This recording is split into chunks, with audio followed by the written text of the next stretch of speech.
Last chapter में हमने 1950 से 1990 तक के डेवलपमेंट को पढ़ा था, जिसमें हमने देखा कि इंडिया ने मिक्स्ड इकोनॉमी को अडॉप्ट किया। कुछ स्कॉलर्स का कहना है कि उस दौरान जो पॉलिसीज लाई गई उससे ग्रोथ और डेवलपमेंट उतनी नहीं हुई जितनी होनी चाहिए थी। और वही कुछ स्कॉलर्स कहते हैं कि आज़ादी के समय इंडिया की जो कंडीशन थी उससे अगर कंपेयर करें तो उस बीच काफ़ी डेवलपमेंट हुई, फूड सिक्योरिटी इंश्योर हुआ और इंडस्ट्रीज भी डाइवर्सिफाइड हुई। इस चैप्टर में हम 1991 की न्यू इकोनॉमिक पॉलिसी को समझेंगे। अगर आपने पिछले वीडियोस नहीं देखे हैं तो डिस्क्रिप्शन में प्लेलिस्ट की लिंक है, आप वहां से देख सकते हैं। 1991 में इंडिया में एक बहुत बड़ा इकोनॉमिक क्राइसिस हुआ, जिसके बाद फाइनली गवर्नमेंट को न्यू इकोनॉमिक पॉलिसी लानी पड़ी। पहले इकोनॉमिक क्राइसिस के बैकग्राउंड को समझते हैं। कह सकते हैं कि 1980s में गवर्नमेंट इंडियन इकोनॉमी को ठीक से मैनेज नहीं कर पाई और वहीं से इस क्राइसिस का ओरिजिन हुआ। हमें पता है कि गवर्नमेंट को अलग अलग पॉलिसीज़ इंप्लीमेंट करने के लिए और जनरल एडमिनिस्ट्रेशन के लिए फंड्स की रिक्वायरमेंट होती है, और ये फंड्स आते हैं फॉर एग्जांपल टैक्सेस से और पब्लिक सेक्टर इंटरप्राइजेज से, मतलब गवर्नमेंट के अंडर जो कंपनीज हैं उनसे। जब गवर्नमेंट का एक्सपेंडिचर इनकम से ज़्यादा होता है तो उसे डेफिसिट कहते हैं। गवर्नमेंट इन डेफिसिट को पूरा करने के लिए लोन लेती है, या तो बैंक से या देश के लोगों से या किसी इंटरनेशनल फाइनेंशियल इंस्टीट्यूशन से। तो उस दौरान गवर्नमेंट के खर्चे तो बहुत थे लेकिन उतनी आमदनी नहीं हो रही थी। अनएम्प्लॉयमेंट, पॉवर्टी, पॉपुलेशन, इन सब को ठीक करने के लिए गवर्नमेंट बहुत सारे डेवलपमेंट पॉलिसीज़ चला रही थी। उनको रोका भी नहीं जा सकता था क्योंकि वो भी ज़रूरी था। टैक्सेस और पब्लिक सेक्टर इंटरप्राइजेज से उतना रेवेन्यू जनरेट नहीं हो रहा था।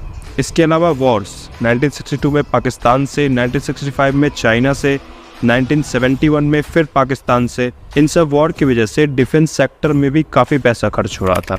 फॉरेन एक्सचेंज रिजर्व्स जो हमने दूसरे कंट्रीज़ और इंटरनेशनल फाइनेंशियल इंस्टीट्यूशंस से बोरो करके मेंटेन किया था, वो भी कंजम्पशन पर्पस के लिए यूज होने लगा।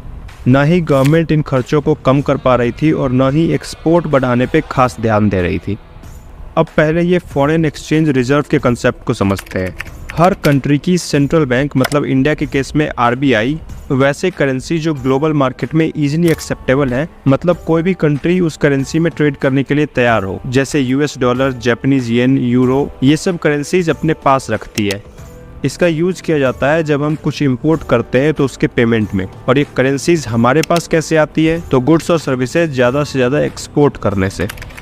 अब वापस 1980s के सिचुएशन पे आते हैं। सिचुएशन को समझिए। गवर्नमेंट के खर्चे बहुत थे, इनकम कुछ हो नहीं रहा था। गवर्नमेंट ने जो बाहर से लोन ले रखा था उसका इंटरेस्ट तक पे नहीं कर पा रही थी। पेट्रोल या और भी दूसरे इंपॉर्टेंट आइटम्स जो इंडिया में अवेलेबल नहीं थे उसे इंपोर्ट भी करना था, उसके लिए भी पैसे चाहिए। एक्सपोर्ट कुछ खास था नहीं जिससे कुछ मदद मिले। नतीजा ये हुआ कि फॉरेन एक्सचेंज रिजर्व्स इतना कम हो गया कि हम सिर्फ 2 हफ्ते तक और इम्पोर्ट कर सकते थे। ऐसे सिचुएशन में कोई भी कंट्री या इंटरनेशनल फंडर इंडिया को लोन देने के लिए भी तैयार नहीं था। अंत में इंडिया ने international bank for reconstruction and development, मतलब वर्ल्ड बैंक, और इंटरनेशनल मॉनेटरी फंड को अप्रोच किया और उनसे $7 बिलियन का लोन लिया। लोन इस कंडीशन पे दिया गया कि इंडिया अपने इकोनॉमी को ओपन करेगा, मतलब प्राइवेट सेक्टर पे जो रेस्ट्रिक्शंस हैं उसे हटाएगा, गवर्नमेंट के रोल को कम करेगा और इंटरनेशनल ट्रेड पे जो हाई टैरिफ और फिक्स कोटा जैसे रेस्ट्रिक्शंस हैं उसे भी हटाएगा। इंडिया इन कंडीशंस को माना और न्यू इकोनॉमिक पॉलिसी अनाउंस किया, जिसमें फोकस ये था कि इकोनॉमी में एक कॉम्पिटिटिव इन्वायरमेंट बनाया जाए और इंडस्ट्रीज के ग्रोथ में जो बैरियर्स है उसको हटाया जाए। इन पॉलिसीज़ को 2 ग्रुप में बांटा गया, स्टेबलाइजेशन मेजर्स और structural reform measures. Stabilisation measures में शॉर्ट टर्म चेंजेस थे जिससे सिचुएशन थोड़ा स्टेबल हो जाए, जैसे इन्फ्लेशन को कंट्रोल करना और बैलेंस ऑफ पेमेंट में जो कुछ गड़बड़ी थी उसको ठीक करना। कंट्रीज अपने सारे एक्सपोर्ट और इंपोर्ट का रिकॉर्ड मेंटेन करती है, उसे ही बैलेंस ऑफ पेमेंट कहते हैं। दूसरी तरफ स्ट्रक्चरल रिफॉर्म में लॉन्ग टर्म चेंजेस पे फोकस किया गया, जैसे इकोनॉमी की एफिशिएंसी को बढ़ाना, कॉम्पिटिटिव इन्वायरमेंट डेवलप करना। सारे स्ट्रक्चरल रिफॉर्म को हम 3 कैटेगरीज में पढ़ते हैं, liberalisation, privatisation and globalisation. Liberalisation का सिंपल मतलब है रेस्ट्रिक्शंस को हटा देना या कम कर देना। जैसे लास्ट चैप्टर में हमने देखा था कि प्राइवेट सेक्टर पे काफ़ी रेस्ट्रिक्शंस थी। फॉर एग्जांपल इंडस्ट्रीज़ खोलने के लिए उन्हें गवर्नमेंट से लाइसेंस लेना पड़ता था। तो लिबरलाइजेशन पॉलिसी में इन रेस्ट्रिक्शंस को हटाया गया और इकोनॉमी को सबके लिए ओपन किया गया। अब कुछ इंपॉर्टेंट एरियाज़ में क्या क्या चेंजेस किए गए उसको देखते हैं। Deregulation of industrial sector. पहले अगर किसी भी एंटरप्रेन्योर को कोई फर्म खोलनी हो या बंद करनी हो या ये डिसाइड करना हो कि कितना गुड्स प्रोड्यूस होगा, इन सब के लिए गवर्नमेंट से परमिशन लेनी होती थी। लेकिन अब कुछ प्रोडक्ट कैटेगरी जैसे alcohol, cigarette, medicine, hazardous chemicals, इन सब को छोड़ के बाकी सबसे ये परमिशन वाला सिस्टम हटा दिया गया। पहले बहुत ऐसी इंडस्ट्रीज थी जो सिर्फ गवर्नमेंट ही ओपन कर सकती थी, प्राइवेट सेक्टर नहीं। अब सिर्फ defence equipment, atomic energy generation और रेलवे ट्रांसपोर्ट, सिर्फ इन 3 से रिलेटेड इंडस्ट्रीज को गवर्नमेंट के लिए रिजर्व रखा गया। बाकी में प्राइवेट सेक्टर भी आ सकती है। पहले कुछ ऐसे गुड्स थे जो सिर्फ स्मॉल स्केल इंडस्ट्रीज के लिए रिजर्व थे, मतलब सिर्फ वही उसे बना सकते हैं। इसे भी रिफॉर्म के बाद हटा दिया गया। गुड्स का प्राइस कितना होगा ये फिक्स करने पे भी गवर्नमेंट का ही कंट्रोल था, लेकिन अब अधिकतर इंडस्ट्रीज को मार्केट के अकॉर्डिंग प्राइस फिक्स करने की परमिशन दे दी गई। अब क्योंकि बहुत सारी कंपनीज होगी और सबके बीच कंपटीशन होगा तो प्राइस ऑटोमेटिकली सही रहेगा। नेक्स्ट, फाइनेंशियल सेक्टर में क्या क्या रिफॉर्म हुआ। फाइनेंशियल सेक्टर में आते हैं फाइनेंशियल इंस्टीट्यूशंस जैसे बैंक्स, स्टॉक एक्सचेंज। तो इंडिया में इन सबको आरबीआई यानी reserve bank of India regulate करता है। जैसे बैंक अपने पास कितना पैसा रख सकता है, इंटरेस्ट रेट क्या होगा, या किस सेक्टर को बैंक कितना लोन दे सकता है। तो फाइनेंशियल सेक्टर रिफॉर्म का मेन फोकस ये था कि आरबीआई को रेगुलेटर से फैसिलिटेटर बनाना, मतलब फाइनेंशियल सेक्टर को बिना आरबीआई से कंसल्ट करे खुद से भी कुछ डिसीजन लेने दिया जाएगा। जब तक बैंक अकाउंट होल्डर और नेशन के इंटरेस्ट में काम कर रहा है तब तक आरबीआई बिना मतलब इंटरवीन नहीं करेगा। रिफॉर्म के कारण काफ़ी प्राइवेट सेक्टर बैंक्स एस्टेब्लिश किए गए, जो कि पहले काफ़ी मुश्किल था। प्राइवेट बैंक्स के खुलने से गवर्नमेंट बैंक्स भी अच्छे से काम करने लगे क्योंकि उनके लिए भी कंपटीशन बढ़ गया।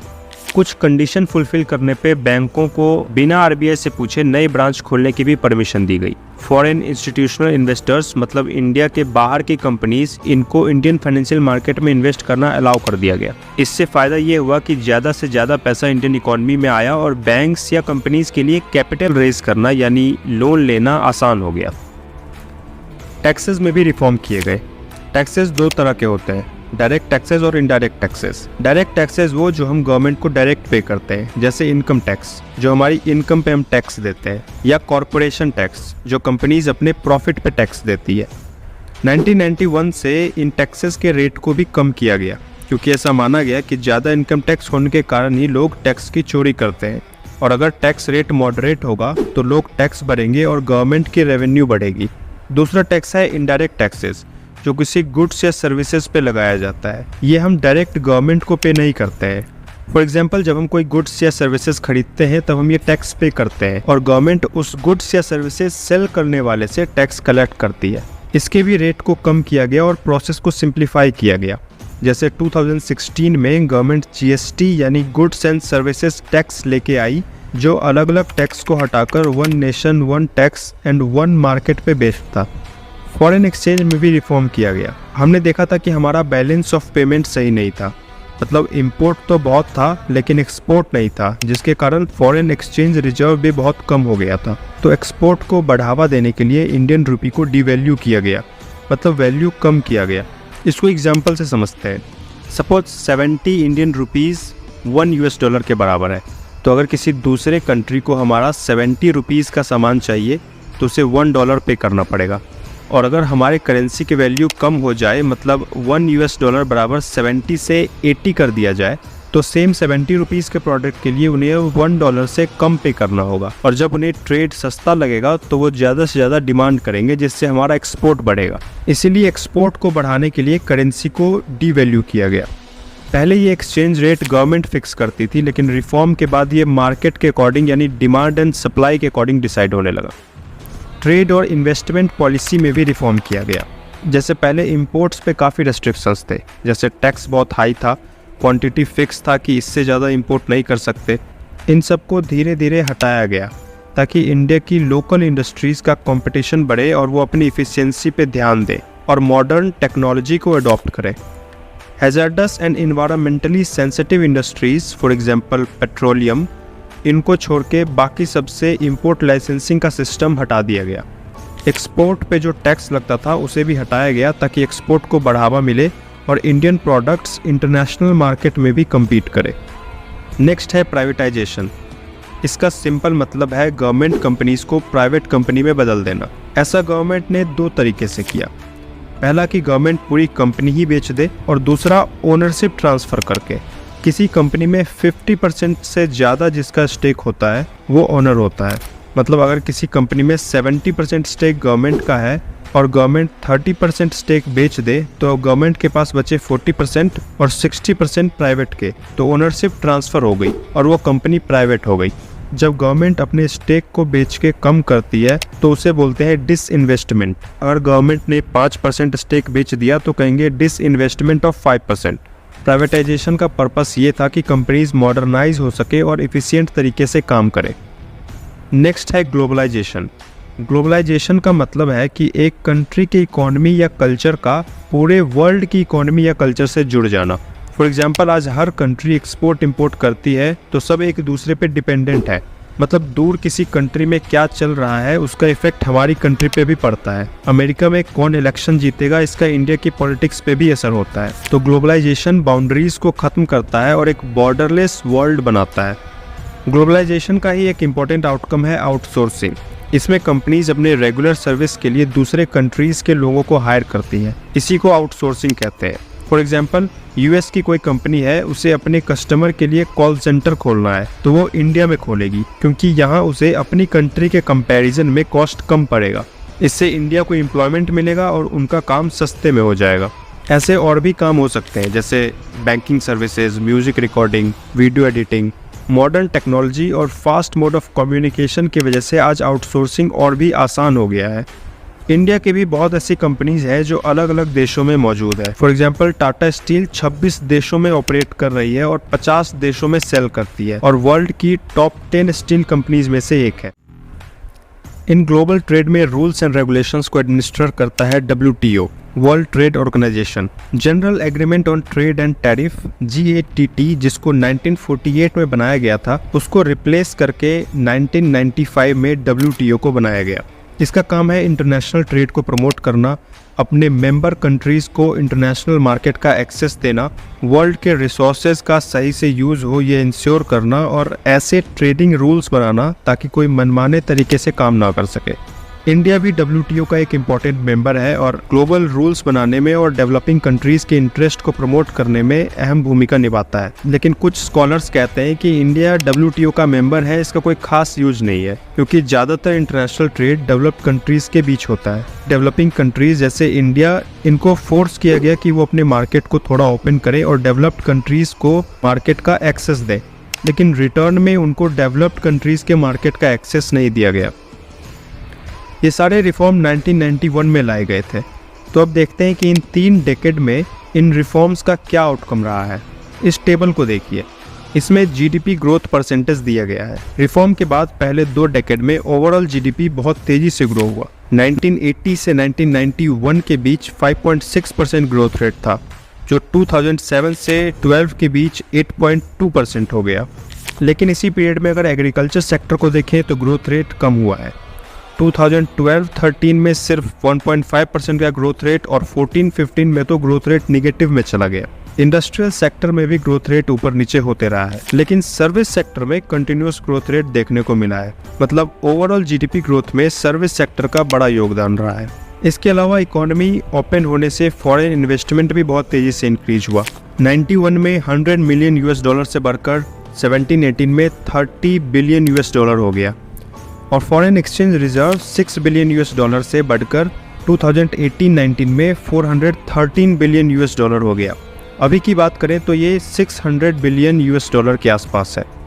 1991 से इंडिया को auto part, IT software, textile, pharmaceutical goods, इन सब का सक्सेसफुल एक्सपोर्टर के रूप में देखा जाने लगा। दूसरी तरफ रिफॉर्म को काफ़ी क्रिटिसाइज भी किया गया कि ये एम्प्लॉयमेंट, एग्रीकल्चर, इंडस्ट्री और इंफ्रास्ट्रक्चर डेवलपमेंट से रिलेटेड बेसिक प्रॉब्लम्स को एड्रेस नहीं करता है। स्कॉलर्स कहते हैं कि भले ही GDP growth rate reform period में काफ़ी इंक्रीज हुआ, लेकिन उस ग्रोथ से कंट्री में सफिशिएंट एम्प्लॉयमेंट जनरेट नहीं हुआ। एग्रीकल्चर सेक्टर में रिफॉर्म का उतना बेनिफिट नहीं हुआ। इसमें हम देख सकते हैं कि ग्रोथ रेट लगातार कम हो रहा था। उसका कारण था कि irrigation, power supply, roads, market से लिंकेज, रिसर्च एंड डेवलपमेंट, इन सब पे ज़्यादा पैसा खर्च नहीं किया गया। इसके अलावा फर्टिलाइजर सब्सिडीज हटने से फार्मर्स के लिए कॉस्ट ऑफ प्रोडक्शन बढ़ गया, जिससे जो स्मॉल फार्मर्स थे वो काफ़ी इफेक्ट हुए। इंपोर्ट पे भी रेस्ट्रिक्शंस हटा दिया गया, जिससे इंडियन फार्मर्स के लिए इंटरनेशनल कंपटीशन भी बहुत बढ़ गया। एक्सपोर्ट ओरिएंटेड पॉलिसीज़ के कारण फार्मर्स इंडियन मार्केट में जिस चीज़ की डिमांड है उसको छोड़कर वैसी चीज़ प्रोड्यूस करने लगे जिसकी एक्सपोर्ट में डिमांड है। मतलब फूड ग्रेन्स की जगह कैश क्रॉप्स प्रोड्यूस करने लगे ताकि प्रॉफिट ज़्यादा हो, लेकिन इससे फूड ग्रेन्स की अवेलेबिलिटी कम होने लगी और प्राइस राइज होने लगा। इंपोर्ट पे रेस्ट्रिक्शंस हटने से डोमेस्टिक इंडस्ट्रीज़ का भी कंपटीशन बहुत बढ़ गया। इंपोर्टेड गुड्स काफ़ी सस्ते थे, जिसके कारण डोमेस्टिक प्रोडक्ट्स की डिमांड कम हो गई, जिससे इंडस्ट्रीज़ की ग्रोथ पे नेगेटिव इम्पैक्ट। डेवलपिंग कंट्रीज़ जैसे इंडिया ने इन इंपोर्ट पे रेस्ट्रिक्शंस हटा दिया, लेकिन डेवलप्ड कंट्रीज़ जैसे यूएसए, इंडिया, चाइना जैसी कंट्रीज़ से इंपोर्ट पे कोटा रेस्ट्रिक्शंस को नहीं हटाया। मतलब वो तो यहाँ आके अपना प्रोडक्ट बिना किसी रेस्ट्रिक्शंस के सेल कर सकते हैं, लेकिन हम वहाँ कितना सेल करेंगे वो क्वांटिटी फिक्स है। हर साल गवर्नमेंट पब्लिक सेक्टर इंटरप्राइजेस के डिसइन्वेस्टमेंट का टारगेट फिक्स करती है।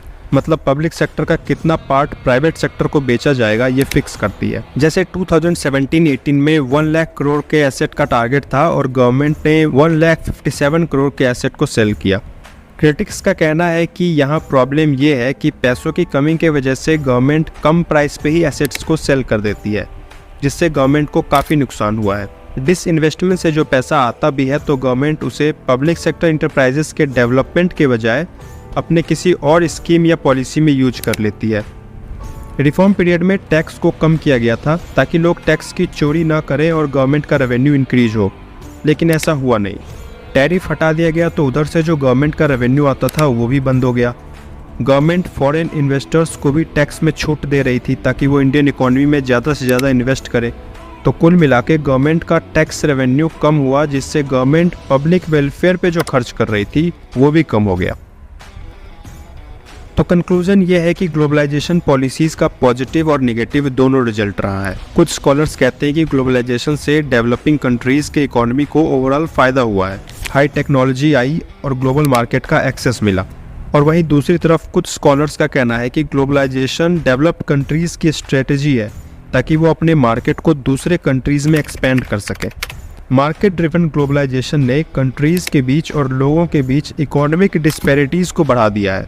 मतलब अमीर और अमीर हो रहे हैं और गरीब और गरीब।